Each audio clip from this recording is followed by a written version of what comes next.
Child birth ಅಂತ ತೊಗೊಂಡಾಗ, pregnancy ಅಂತ ನಾವು ತೊಗೊಂಡಾಗ, again a new life is being formed inside mother's womb, right? So ಆ ಮಗು ಆಗುವಾಗ, so it has its own blood and all this, and like it's a completely different body altogether, right?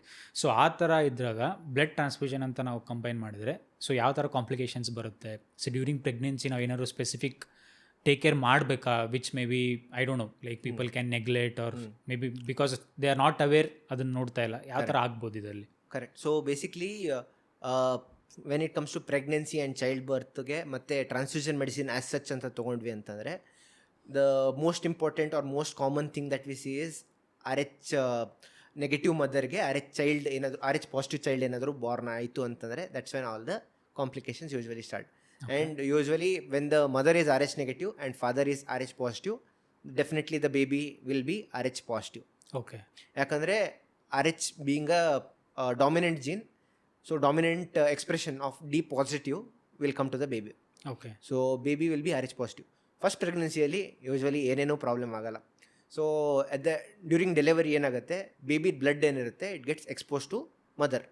Mother is RH negative, baby is RH positive. ಆ ಟೈಮಲ್ಲಿ ಏನಾಗುತ್ತೆ, mother will recognise that as foreign. So whenever something foreign recognise ಆಯಿತು ಅಂದರೆ, body tries to prevent it by forming antibodies. Antibodies are the things that play a major role in like safeguarding our self. So RH positive antibodies form ಆಗೋಕ್ಕೆ start ಆಗುತ್ತೆ. So RH positive antibodies ನಿನ್ನ ಬಾಡಿಯಲ್ಲಿ almost form ಆಗಿದೆ. So say second pregnancy ಬಂತು or anything comes up, like it can be second pregnancy start ಆಯಿತು, ಆವಾಗ ಏನಾಗುತ್ತೆ, baby will be again RH positive like I told, and mother will ask she is already exposed, she will have RH-D antibodies in our body. Okay. So ಏನು ಮಾಡುತ್ತೆ ಅಂತಂದರೆ, RH antibodies the can cross the placenta. So ಪ್ಲೆಸೆಂಟಾನ cross ಮಾಡಿಬಿಟ್ಟು it goes and starts destroying the red cells of the baby. So that is a major complication, because ಬೇಬಿಗೆ blood ಇಲ್ಲ ಅಂತಂದರೆ obviously nutrition won't be reaching to the child. So ಅದರಿಂದ baby will end up in anaemia.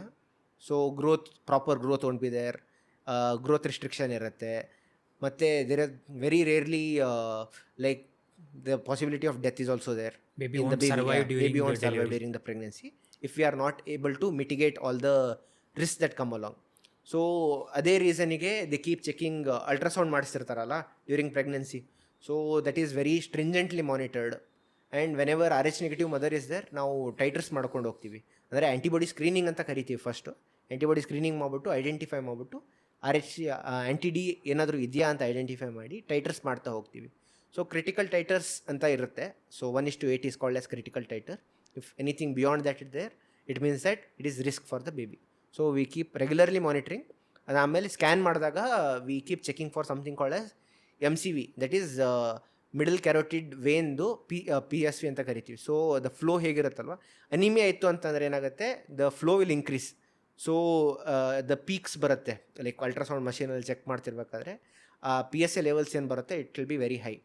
So when it is high, it means that baby is anemic anta. So we have to identify what is the reason.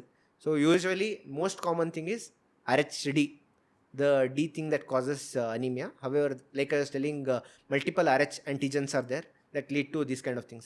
C irbodu. So those things are also possible. Adre most 90% of the time it will be usually RH-D only.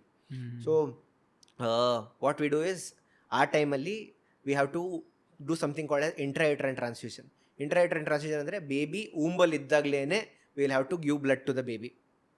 So that is done by usually gynaecologist or foetal medicine specialist ಅಂತ ಇದ್ದಾರೆ ಇವಾಗ. So post gynaecology they will be doing something called as foetal medicine. Those people in association with transfusion medicine we usually do that procedure. So ನಾವು ಏನು ಮಾಡ್ತೀವಿ, process ಹೇಗಿರುತ್ತೆ ಅಂತಂದರೆ, ultrasound guided, ಅಂದರೆ ultrasound check ಮಾಡ್ತಾ we put a very fine needle into the womb of the mother, touching the vein. I'll reach ಆದಮೇಲೆ we check the hemoglobin, ಎಷ್ಟು haemoglobin ಏನಿದೆ ಅಂತ ಚೆಕ್ ಮಾಡಿಬಿಟ್ಟು, based on what the haemoglobin level is we give blood. ಅದು ಯಾವ blood ಕೊಡ್ತೀವಿ ಅಂತಂದರೆ usually O negative ಬ್ಲಡ್ಡೇ ಇರುತ್ತೆ. And if any other antibodies are there, that is C or E ಏನು ಹೇಳಿದ್ನಲ್ಲ, ಅದು ಏನಾದರೂ ಅಕಸ್ಮಾತಾಗಿ ಇತ್ತು ಅಂತಂದರೆ, ಲೈಕ್ D+C ಅಂತ ಕರಿತೀವಿ, ಆ ಥರ ಏನಾದರೂ ಇತ್ತು ಅಂದರೆ C ಆ್ಯಂಟಿಜನ್ ನೆಗೆಟಿವ್, ಆ ಸೆಲ್ಸ್ ಮೇಲೆ ಆ ಆ್ಯಂಟಿಜನ್ ಇರಬಾರ್ದು ಅಂತ ಬ್ಲಡ್ನ ಕೊಡ್ತೀವಿ. ಸೊ ಕೊಟ್ಬಿಟ್ಟು like it will be very slow infusion. We calculate ಎಷ್ಟು ವಾಲ್ಯೂಮ್ ಬರುತ್ತೆ ಅಂತ. The maximum that I have given for baby is around 100 ml we had given, because baby was severely anaemic. ಒಂದು haemoglobin was around 3.5 ಏನೋ ಬೇಬಿಯಲ್ಲಿ. Okay. So like fortunately nothing happened. Like baby is very healthy now. Like follow up bandaga we keep going and seeing the child how it is doing and all. So we gave around 100 ml of blood. That was very complicated. Like D plus C anta ಏನು ಹೇಳಿದ್ನಲ್ಲ, multiple antibodies are present. So ಆ antigen negative ಕೊಡ್ತೀವಿ. And that to haemoglobin we use portable haemoglobinometer. ಅಲ್ಲೇ ಹೋಗಿರ್ತೀವಿ, ತೊಗೊಂಡು ಹೋಗ್ಬಿಟ್ಟು we check ಮಾಡ್ಬಿಟ್ಟು immediately haemoglobin ಅಲ್ಲೇ ಚೆಕ್ ಮಾಡಿ ಇಷ್ಟು ಲೆವೆಲ್ ಇದೆ, ಇಷ್ಟು ml ಕೊಡಬೇಕು ಅಂತ ಇಮಿಡಿಯೇಟ್ಲಿ ಕ್ಯಾಲ್ಕುಲೇಟ್ ಮಾಡಿಬಿಟ್ಟು ಹೇಳ್ತೀವಿ. ಆಮೇಲೆ ಅಷ್ಟು ಬ್ಲಡ್ನ ಕೊಡ್ತೀವಿ. So again there are multiple things that we follow with that. Even ಬೇಬೀಸ್ಗೂ ನಾವು we give O negative and that antigen negative, if any additional antigen is there, that one leukodepleted, irradiated and sickle cell negative blood. ಅಂದರೆ sickle cell ಏನಾದರೂ ಡೋನರ್ಗಿತ್ತು ಅಂತಂದರೆ V check for ಸಿಕ್ಲಿಂಗ್ ಅಂತ ಕರಿತೀವಿ, ಅದು negative ಇರೋ ಕೊಡ್ತೀವಿ.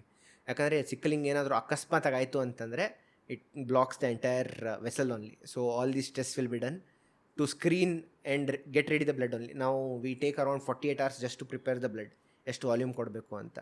So all these steps will be done and all the necessary precautions will be taken, and then that blood will be given.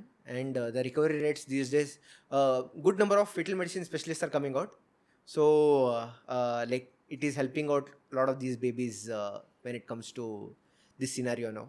So this is called as HDFN ಅಂತ ಕರಿತೀವಿ, haemolytic disease of fetus and newborn ಅಂತ. So HDFN, RHHDFN, whatever I define now is RHHDFN.